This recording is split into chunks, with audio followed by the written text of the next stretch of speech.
waaw parce que xamul tax ma naan opposition du rek wax. parce que da ngeen naan mais opposition attitude la ak doxalin. maanaam depuis ngeen ñàkk nguur au début bi Karim di nekk kaso bi gis nañ ngeen doon xeex. mais léegi réew mi dafa toll ci benn niveau te lay wàllu gën a aay bu dee ci wàllu métit ci wàllu démocratie ci wàllu dundin ci lépp te la wàllu gën a aay. mais amul benn combat boo xam ne dañ koy sumb ci réew mi. PDS wàcc bokk ci xeex ànd ak askan wi mel na opposant wala sax mu def réunion comité directeur daje bind kayit ne lii moo ci sunu xalaat. te dafa am ñaar yoo xam ne ñaari parti dañ ko mëne woon mooy réunion comité directeur wala comité central bu dee PS ñi naan PDS. mais déggatul leen ci dara. ba ñenn ñi sax di njort ni naan Gloria bi ñuy wax yéen la. parce que te opposition du rek opposant la mais da ngay doxalinu opposition. moo tax ma laaj la laaj bi lu tax ngeen ne tekk lépp lu réew mi woote kenn du dégg PDS kenn du koy gis. waaw doon na gën a neex nag ci tontu bi. parce que man yaakaar naa ni Walfadjri seede la ci suñu doxalin surtout man. parce que jàpp naa ni li combat bu mus a mën rek Walfadjri jàpp na ci. dëgg la bi Karim nekk ko ci kaso bi boobu la gënoon a tar. loolu muy dëgg. mais li wàññi tar-tar bi dafa am ay facteurs. ku ne xam ne ni lii ñuy tuddee corona te ñu ngi ñaan yàlla. ñaani sëñ Mountakha jëlee ko fi. amiin bi muy soog a door. boobu rek la nit ñi mën a wax ni. peut-être déggatuñu PDS ku réunion. mais ñun ay républicain la. xam na ni avant état bi sax di jël ay prédisposition sunu kilifa Abdoulaye Wade newoon na permanence ba na ngeen fa bàyyi permanent yi. bëgguma dajaloo. réunion yi sax bu ngeen ko mënee def. par télétravail. moom mooy gën. kon loolu moo waral ñàkk woote bi nga naan bi ngeen nit ñi yebal miinoon ci ñun gisatuñ ko. mais ngeen bind bi kay moom damaa bëgg nga laaj ma fu nu bindul nga wax ma fu nu bindul. tey nag boolewul ci yemu ci bind doon cee booleeg jëf. maa ngi lay wax léegi waxi feebar bi ñun rek ñoo am candidat. bu jëlee ay test fa mu ko jëlee jënd ko alal ju bari may ko le gouvernement du Sénégal. pour l'intérêt du peuple. ay TDR la kenn utilisé wu ko. gars yi fan lañ ko teg. loolu yëpp mën naa am waaye xam naa ni daal. multiplication test yi. bi Karim yónnee ay testam ci la ëppee. mais ay TDR loon am nga man xam naa li xaw ay TDR loon par TDR kenn utilisé wu ko. xëj na am nga information boobu waaye li ñu xam ba xam mooy. ñun li war def nañ ko. mi ngi mel ni nga ñëw inondation yëkkati ay tuyaux yëkkati ay pompe jox ko réew dëkk bi nga xam ne ñoom la inondation impacté nga ni kenn taalu ko loolu mënuñoo wóor. yooyu nag acte yooyu mooy tax ñu ne da ngeen yëgoo ak Macky Sall maanaam réeróo leen ci dara da ngeen di ruube rek mais tey jii bu ñu doon wax naan PDS boo xoolee genn wàllu PDS ña nga ca gouvernement ba mais li des ci PDS tey jii dafa mel daa am lu ñuy xaar rek pour dugg tey dernièrement li Ablaye Wade wax tam yóbbu nañ ci lool bi Alioune Badara Cissé laqoo mooy kàddu gu njëkkam nga juróom fukki at laa fi bëgg a def ak sama njaboot libéraux yi tax ñu wax Alioune Badara Cissé gaañu mu ne li den yitteem doonoon yéeneem des ka motali mooy lan mooy ñu retrouvaille famille libérale bu ne famille libérale mënoo cee génne Macky mais buñ xoolee ni ngeen di doxalee fii lu mooy Ousmane Sonko ak ñi mu àndal feneen ak feneen fii opposition PDS man gisuma ko très honnêtement des fois damay tooñ sax ñoom saa ba Idriss Seck taxawee fii ci réew bi dama ne leen Idriss Seck du opposant histoire jox na ma dëgg waaye la ma doon wax ci Idriss Seck laay waxaat ci PDS PDS du opposition man loolu laa gëm fii nag moom mënoo muusa ko macc ba histoire jox la dëgg parce que damaa gisul li nga wax fan nga ko teg bàyyil ma décoté ko benn ak benn histoire du la jox dëgg dans ce cas may lay gërëm nag parce que vraiment am na lu ma fàtte woon te waruma ko fàtte mooy jaal sama papa sama xarit Alioune Badara Cissé ndeysaan kooku mënuma wax sama diggante ak moom xëj na sax bu ma ci soree leneen xew parce que li ngay wax ni xëy na di nga jàpp ne après la bokkoon man PDS laa bokk mais politique boolewuñu moom ku baax la sama papa la sama xarit la ku ma daan jox conseiller la koo xam ne si daan na waxtaan ak moom ci lu bari sama famille dara ump ko ci kon maa ngi ñaan yàlla teeree ko ci àjjana firdawsi ak képp ku ko fekk xam nga ku taxaw ne gisuma jant bi kenn mënul ci yow dara mais parti boo xam ni li nga jàpp ci ay responsable am jàppoo ko ci kenn parti boo xam ni ñi mu amoon pour responsable bi ne dañuy dugg parti bi bañ ñoom ñoo dem le parti resté léegi fàtte ngeen ni yéen am na ñu taxoon PDS lànk ñoom dugg nañ ci gouvernement bi le reste du parti toog fàtte ngeen loolu ngeen jël ñi nga xam ni toog nañ ni am na luy xaar pour duggaat bu nu dugg ñoroon Omar Sarr mooy représenter le PDS dugg bi le parti bi cette proposition amee loolu amee le parti dafa bañ moom mi loolu ñor bàyyi na fi le parti bi topp na li ñu boppam waaye léegi un coordonnateur du parti bu demee bay dugg ci gouvernement dugg wi ci turu parti boobu waaye mais nag ngeen war a sagal parti boobu xam ni très sincèrement parti boobu ay gor ñoo ci nekk ku ci génn nga ci dem le reste du parti il faut pas les reprocher li ngeen di wax xeex def nañ ko lépp lu askan bi soxal booy xool sax ñun ñoo yor xeex bi parce que fan koy xeexe mu gën a ñoro mooy assemblée nationale ñoo fa ëpp di opposition. amul benn xeex boo xam ne si dama boo doo dooni duut baaram ni bii gisuma ci le PDS. amul dans ce pays. donc ki nga xam ne que nag dafa toog ñàkk dégg lenn ci moom rek tax nga ni moom Macky Sall la loolu moom vraiment tooñ le parti démocratique sénégalais. léegi nag da ngeen ubbi seen bët di xool comme l'histoire may na la dëgg ci Idrissa Seck bravo. PDS nag boo demee ba gis mu def loo xam ne si jàpp nga ni loolu nga xalaatoon moom lay def mais dans ce cas da ngay amaat raison te mën nga mais moment bi moom très sincèrement nanu may PDS jàmm te xam ni ñoom ñooy la principale locomotive opposition bi. léegi nag opposition bi ngay gis jàpp ni ñoom la te du PDS. li ñu def PDS defu ko li waral seen tur naaw ca kaw PDS defu ko est-ce que dégg nga fi ma wax. lan moo tax seen tur naaw ca te kaw xam nga ko yow mi yaakaar ne ñoom rek ñoom nga gis ci àll bi. ci terrain bi non may ma ñëw rek. parce que ñoom li tax ñu leen di tudd am fekku ci PDS. PDS boo koy tudd da nga koy tugg sur le plan politique ak sur le plan ci injustice bi nga xam ne que moom la ñuy xeex mooy ñu def suñu candidat ñun boo gisee ñu xeex. bëgguma monopoliser parole bi de mais bu dee Ousmane Sonko ngay wax. élection man nag maa koy tudd élection 2019 moo ko yóbbu fi mu ne dafa ñëw jël 3e am pourcentage bu kenn amul am 700 000 voix 700 000 voix dafa am ce que j'appelle des sous-élections am na préliminaire xam nga mooy lan parrainage dafay jaar yéen ngeen demoon baare yégoo ci Alpha Condé ñëw ne bokkatoo leen loolu lépp pour Macky ñëw mën a jàll premier loolu lépp yooyu yëpp PDS moo ko fi def d'accord na mais xam nga li ngay wax nii jàpp naa ne lépp sa xalaat la sa xalaat nga wax ni mais li wér ba wér mooy kenn du bi génn bind ne lii la Ablaye Wade bind ak Alpha Condé ak si lii moo xew diggante Ablaye ak Alpha Condé. je suis désolé de le dire ñun danoo yor suñuy am na Ablaye lu mu waxoon Ousmane Sonko. je crois que ni bu ñoroon yenn sénégalais yi kon xëy na Ousmane Sonko mooy gagné Ablaye Wade moo wax Ousmane Sonko lu mus sa wax kenn tu me rappelles ma jeunesse bu fekkoon sénégalais yi danoo bëgg a topp rek directive Ablaye Wade kon ñu dem voté la ak Ousmane Sonko bi ko sénégalais yi deful Ablaye Wade a donné des directives ni leen. vous êtes 5 kenn ki rek mënta dem élection mooy le candidat Macky Sall toog leen ngeen croiser les bras parce que sàcc na élection yi maintenant bu ngeen defee loolu moom il sera obligé de rebeloter carte gi bu ko rebeloter waatee ñi jekkuloon dinañ jekk ñeneen ñu bokkuloon sax xëy na dinañ bokk les gens n'ont pas voulu suivre Abdoulaye Wade def li nga xam ni que lii Abdoulaye Wade doon wax fekk na leen ci. Abdoulaye Wade bu àndoon ak Macky Sall du leen ni kii sàcc na élection yi ba pare bu leen dem su àndoon ak moom dara mënu koo tey joxe directive ni topp leen Macky Sall. mais c'est pas le cas. je suis désolé jërëjëf Gallo ça. waaw Gallo jërëjëf. li nga démantelé leerut dafa lëndëm parce que. Gallo wax fi dara bil na. bi ñu xoolee li nga leeral Gallo dafa bil da ngaa ñëwaat lëndëmal. Gallo c'est que li Omar wax boo nee ko li nga gis li ñu gis ñun kon donc ñun ñi di xool ñëpp gisuñu ñun. mais dégg nga Omar laa dégg. waaw non c'est que mais ci laa. parce que man ak moom ñoo bokk même gis-gis. yaa ngi soog a signaler man ak moom ñoo bokk même gis-gis. kon sama deuxième réponse yéen lay doon. waaw ñun waaw booy wax day wax yéen. waaw à partir de maintenant yéen lay wax. parce que man dama jàpp ni PDS day ruube ci opposition bi maanaam taxawut comme PDS ni mu doon opposé woo vraiment defu ko parce que jéego yi muy teg yépp mooy jéego jaxase opposition bi ñàkk a bennoo bi opposition bi bennoo sax loolu PDS daf cee jouer rôle boo xamante ne bi rôle bu kilab ni ngeen def ba Macky Sall gagné élection yi fi mu toll noonu ngeen nar a defaat ba Macky Sall gagné waat élection yi noonu ruubee googu ngeen nekkee waat ci biir kii bi waaw man ak Omar ñoo bokk gis-gis ñoo. voilà très bien. mën naa def non lu muy laaj laa comprendre ruubee gi ñekk non en réalité parce que dama ne ko duñu opposition. merci beaucoup. voilà je suis content. dama dem ba naan la ban question nga posé. waaw man en réalité. ruube bi ngay wax nag kenn déggul question. yow yaa ñëw non neel déggoo laaj ma non laaj ma soo ma non non da ngaa ruube ba non dama ne la Sonko ma baal dama ne la jërëjëf dama ne la ñun li ñu wax lu leer la lu tax li ma la laaj Gallo parce que dama la wax ne la laaj góoma laaj ma non du ngeen opposition li nga wax lépp ba fii da nga doon ruube dama la wax ne la li nga démontré ci Omar leerut waaw du ngeen opposition PDS taxawaay bi mu taxaw du taxawaay opposition taxawaay bi bu Idrissa taxaw sax moo ko tane léegi ñëwul ci question parce que Idrissa Seck wax na mu leer wala ñëwul ci question bi mu doog soow la non ñëwul ci question bi yow loolu question non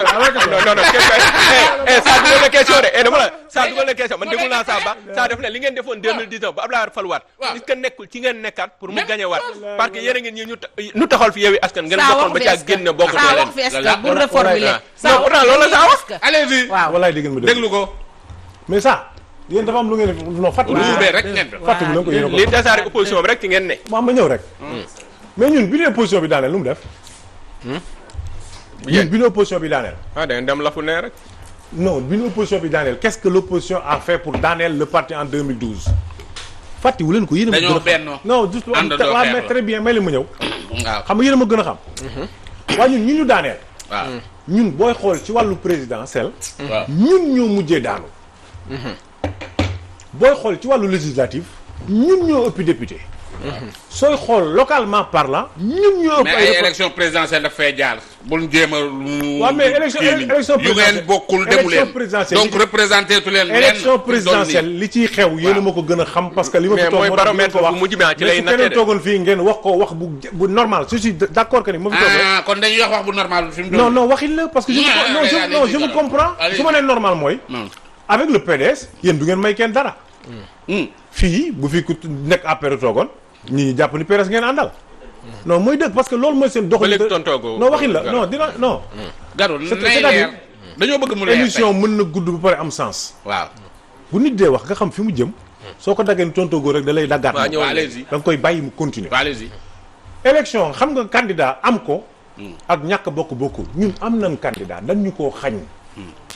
du càggi du ñàkk candidat. am nañ ko dañ ñu koo xañ. lu tere ngeen jàppale illégalement lu tax ngeen tere waaw may ma ñëw. allez-y. parce que ñun kan moo nu mën a obliger le parti démocratique sénégalais. ni ko bi ngay daanu nit kii moo def lii moo la sosal pour nga daanu. léegi moo war a toog ci nguur gi da nga koy jàppale par force may mu ñëw. xam nga c'est pas obligatoire. mais suñu position mënu koo gën a baax. seen position mooy ban non non Abdoulaye jàppale na de. kon ngeen jàppale. waaw kay bàyyi dafa jàppale ñëpp sauf Macky Sall. jàppale ñëpp. ñëpp sauf Macky Sall. seetaan ci sot la bokk. ku mu neex non booba la jàppale Macky may ma ñëw ku mu neex woteel ku la neex sauf Macky Sall léegi nag. waaw vous pouvez mën ngeen a xalaat loolu wax ni Macky Sall la jàppale. mais wax sa kaddu ne mën ngeen a jàppale ku ne ba mu des Macky Sall. kooku xam ngeen ne loolu mooy wax ci kaw ree ci suuf rek. non loolu ñun nand nañ ko système bi. loolu moom sa xalaat la mais. mooy. non mooy ni ngeen doxalee mooy ngeen doxalee. yow waxuma ak yow quand même. kala yow lañu invité kii boo waxuma ak mais la raison. non non xamul dara ci mbir yi. xam naa ci dara APR man dama wax APR buy làqatu la. man dama ko APR bu leer. pour lan la lan moo leen génnoon. dafa mel ni parfois. waaw xoolal kii yow tuur na ataay. voilà fu tuur ataay ji. kon ne continue. gis nga le PDS. fi ni mu def ba tuur c'est un parti boo xam ne complexé wul. dama la limal ñetti élection léegi. nee naa la présidentielle ñun ñoo mujjee daanu. législative ñoo ëpp député. localement parlant ñoo ëpp député. ce parti là nit da nga koy jox cër par force da nga koy respecté. locomotive la war a doon. mais warta nekk loo xam ne dañ ko yóbbaale. le PDS du le parti socialiste. le PDS du AFP. PDS ak nekkatul di amatul dara kenn duñu yóbbaale. ñu nekkatul ñu kenn gisul mooy ñi seey ci biir APR. mooy tubaab ñun seey ñu fenn.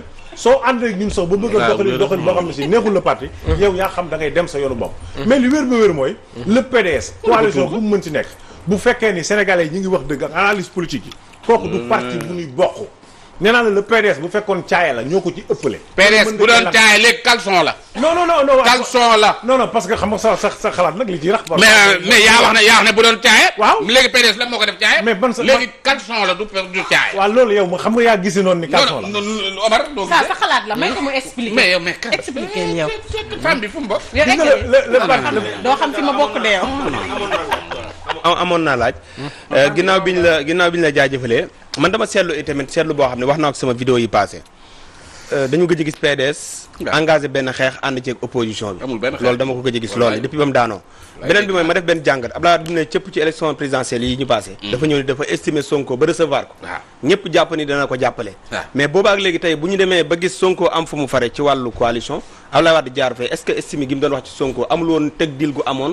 wala da ko doon magu wala lu xew. lan moo waral boobu ba léegi amul benn xeex boo xam ne opposition bi jël nañ ko ngeen ànd ceeg ñoom.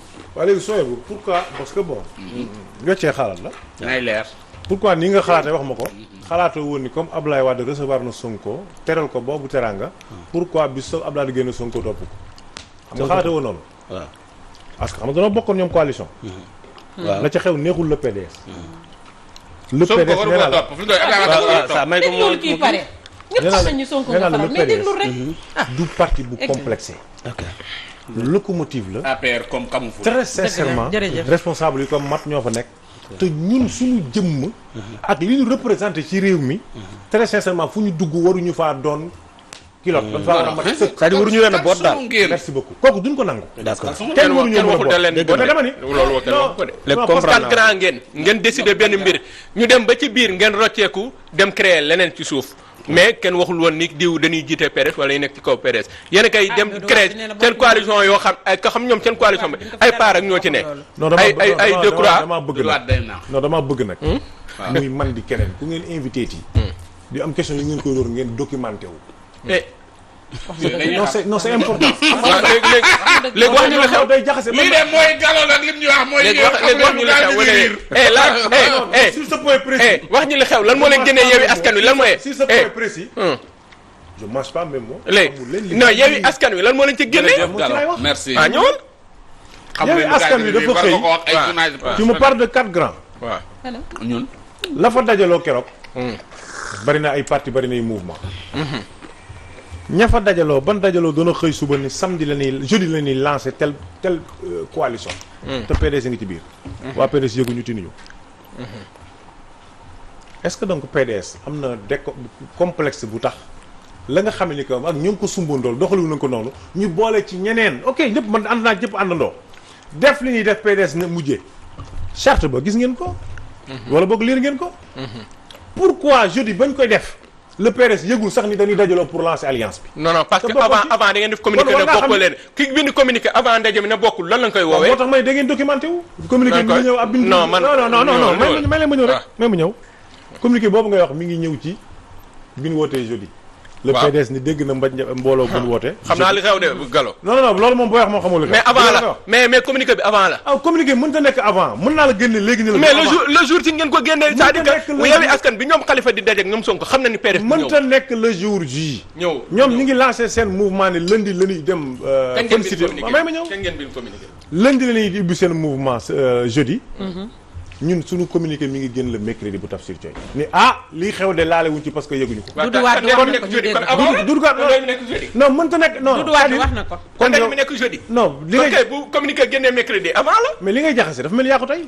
yëgal bi li war a am jeudi ñu ngi ko yëgalee lundi. waaw ñun yëguñu ni lii dina am jeudi. kon mënuñoo gomee communiqué avant loolu. dëgg yàlla avant yëgal bi. après yëgal bi leen wax ni lii xew engagé wu na. après annonce ni tenu. mais nag Gallo man xam man yàlla xam nga dama la mës a fan mais Gallo xàmmeetuma la. Gallo da daan am ay argument di wax lu ak ngooñ. mais li mu wax fi ajul dara. wóor na yàlla non li nga wax ni c'est trop léger. c'est-à-dire yow da ngaa wax loo maîtriser wul. PDS il faut ngeen waxtaanaat de. yow tu me parles de avant. jëlal sa bopp ne du avant. yëgal bi ñu yëgee ni am na alliance bi ñuy teg coalition bi.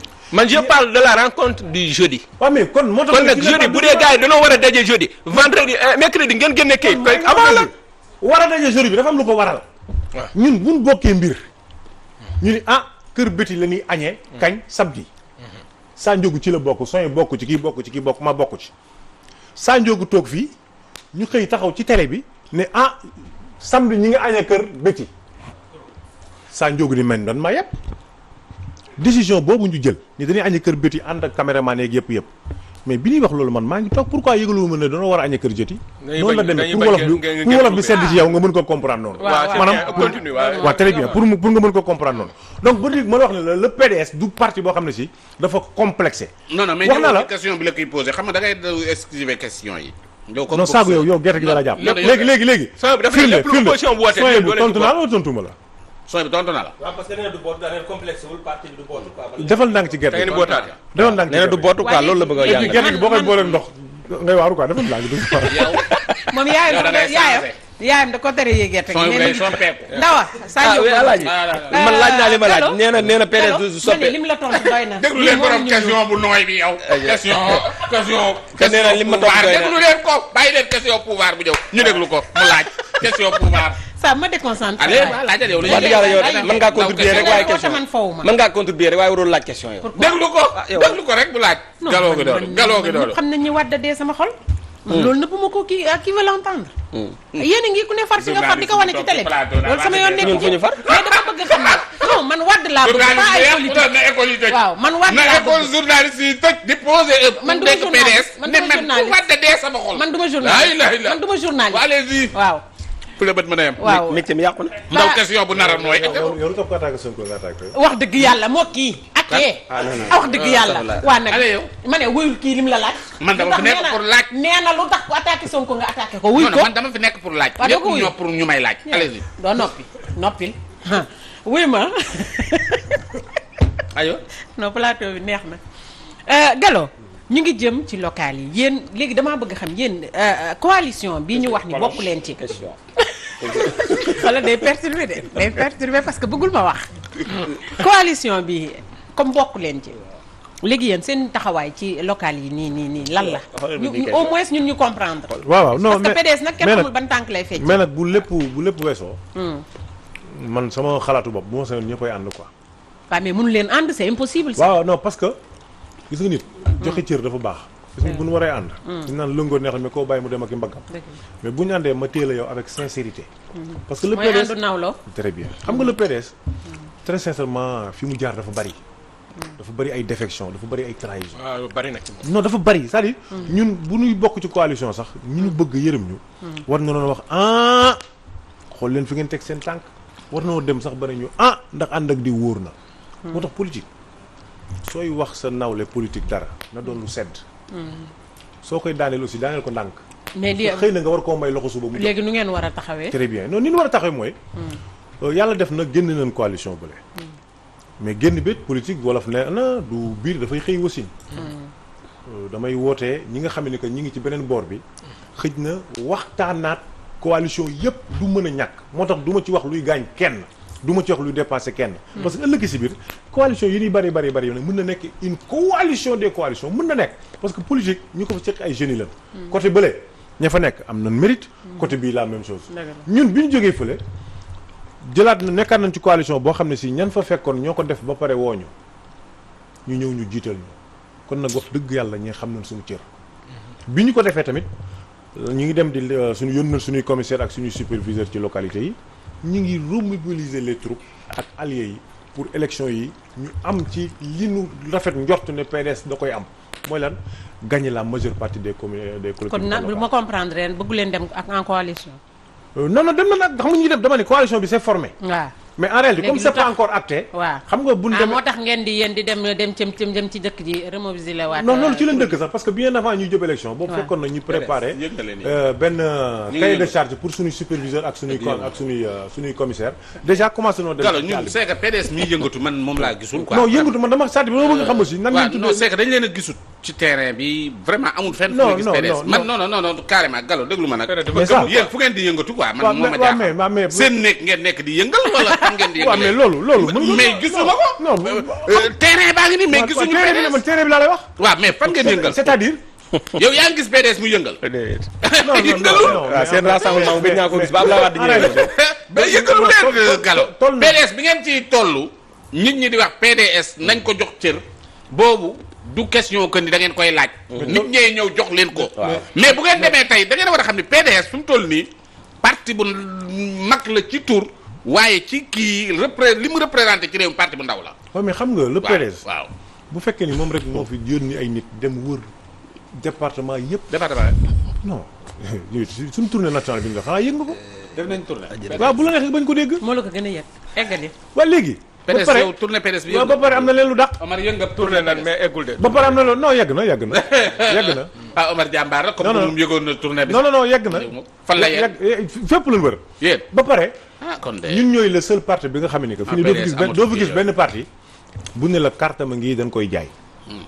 seul le parti démocratique sénégalais moo yor ay carte ni da koy jaay téeméer sax la ñu waxoon Abdoulaye ne wàññi leen ko parce que comme réew mi neexul def leen ko 300 li des dinaa ko fay. ñun dong ñoo ci yor carte. est-ce que loolu nekkul wër bokk nañ ñu koy jaay. est-ce que loolu nekkul non da nga koy yëg parce que bu nekk see parce que li ngeen di dajale noonu am na parti yoo xamante ni bu ñu xëyee benn fan dajale lu jommal réew mi. li ñu dajale la.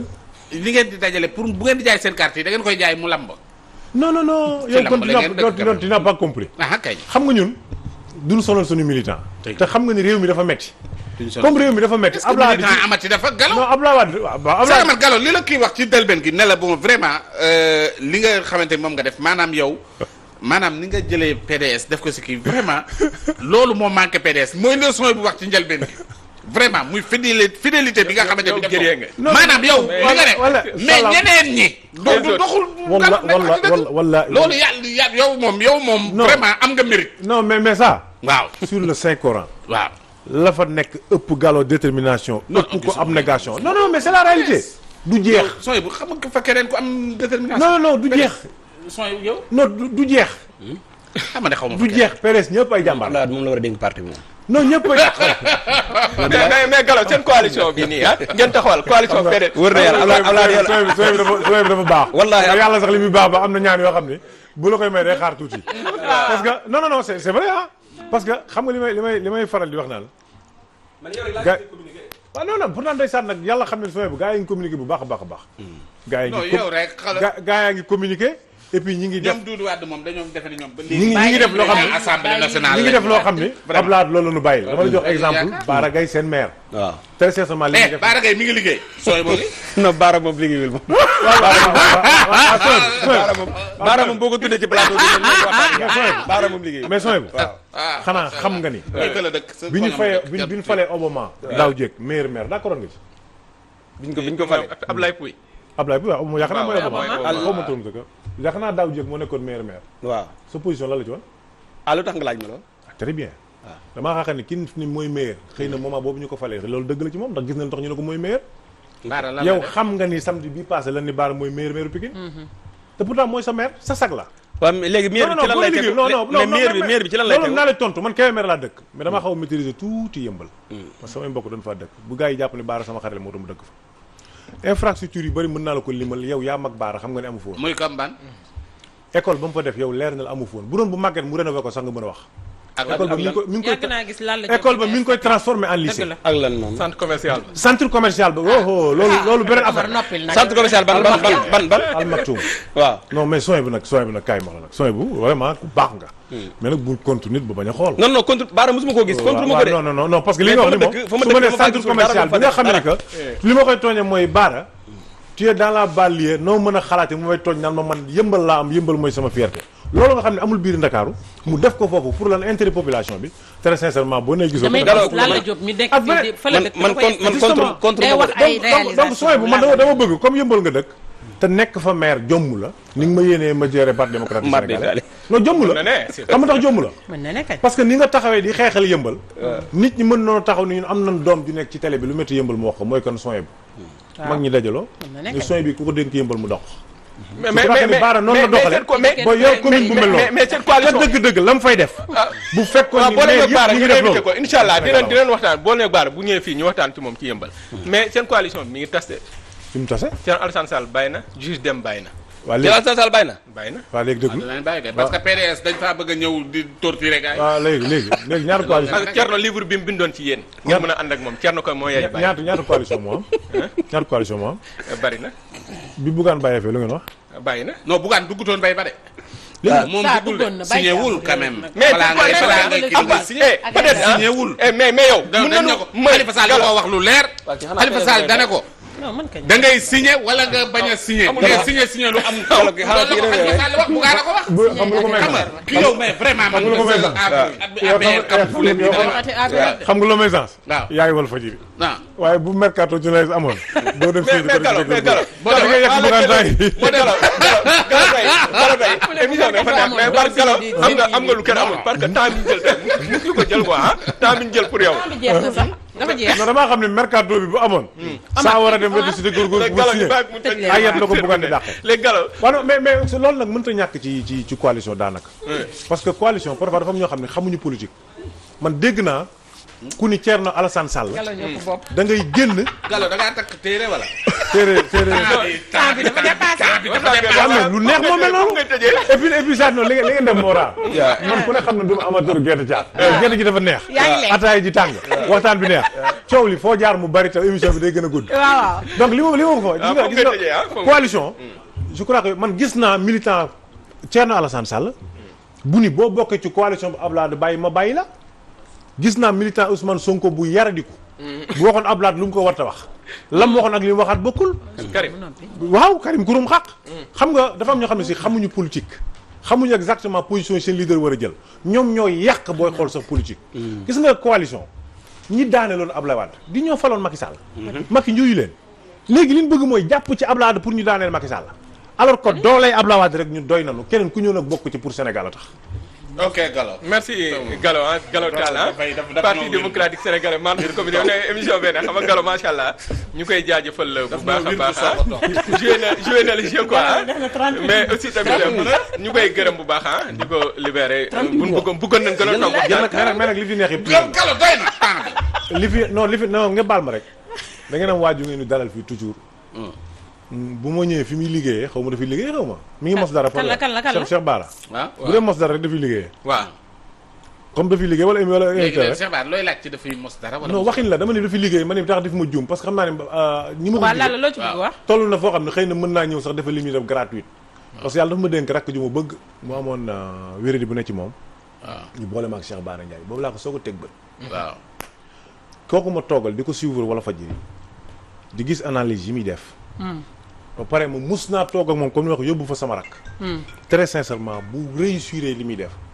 dama naan kii kat na muy doxale fa muy liggéey noonu lay doxale foo loolu mooy lan mooy ci dëgg ku dëggu la ku mën a dimbali doomu aadama la këram boo fa demee ña ngi fay fekk très sincèrement bari nañ trop te ku nekk sa métier nga indi déjà tooñ bi mu lay tooñ bala moo dugg fi muy liggéey rek yenn saa yi day wàcce métti d'accord boobu laa ko xam ba ni ma gisee Walfadjri ma kon parce que Walfadjri ci laa bokk ma kontaan ci li mu fi def kontaan yéen tamit ci li ngeen def di ko ñaanal nag mu mucc parce que am na lu ma dégg saa di ko wax keroog yàlla na ci mucc waaw amiin d'accord sa kaddu gaa ngoog bi